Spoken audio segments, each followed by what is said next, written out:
There's this picture, a man holding coins in his hand. His head is down. He looks haunted, and you know exactly who it's pointing to. Judas, the man who traded Jesus for silver. You know, it's easy to shake our heads at him, at Judas. Easy to say, I'd never do that. But the truth is, most of us make trades every day, and unlike Judas, we don't even get paid. See, Judas sold Jesus for 30 pieces of silver. However, we sell him for comfort. We sell Jesus for approval. We sell Jesus for distraction, for whatever keeps us from surrendering to Jesus. And the scary part is that we don't even feel the weight of it until the moment passes, until the room gets quiet, until the Spirit presses on us and we realize what we've chosen. See, Judas didn't betray Jesus because Judas hated him. He betrayed him because he loved something more than Jesus. And that's the part we don't like to admit, folks, because it's not the big sins that pull us away. It's the small, soft ones, the ones that feel harmless, the ones that feel normal, the ones everyone else applauds. The comfort of sins, the approval of sins, the distraction of sins, the numbness of sins, the noise of sins, the self protection of sins, the self promotion of sins. We trade Jesus for these things all the time, and we don't even get 30 coins out of it. The world doesn't have to persecute us to pull us away from Christ, it just keeps us comfortable.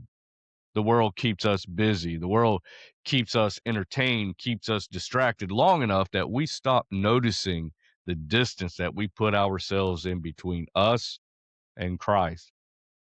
Judas made one catastrophic decision. And you know, we make 1,000 tiny ones. But here's the good news Jesus didn't go to the cross because Judas was faithful. Jesus went to the cross because Jesus is faithful. And that means there's a way back. There's always a way back to Jesus. And it's not through shame, it's not through trying harder, but it's through surrender, through naming the trade. It's through dropping the coins. It's through turning our face back toward the one who never, ever turned his from us. And maybe today you're realizing that you've been trading Jesus for something cheap, something that doesn't satisfy, something that's been eating your soul from the inside out. You don't even have to stay there. You don't have to keep making the trade. You don't have to keep pretending you're fine. Jesus still calls disciples who fail. He still restores people who wander. He still welcomes those who come home empty handed. So here's the challenge, folks. The challenge is to name the trade. The challenge is to drop the coins.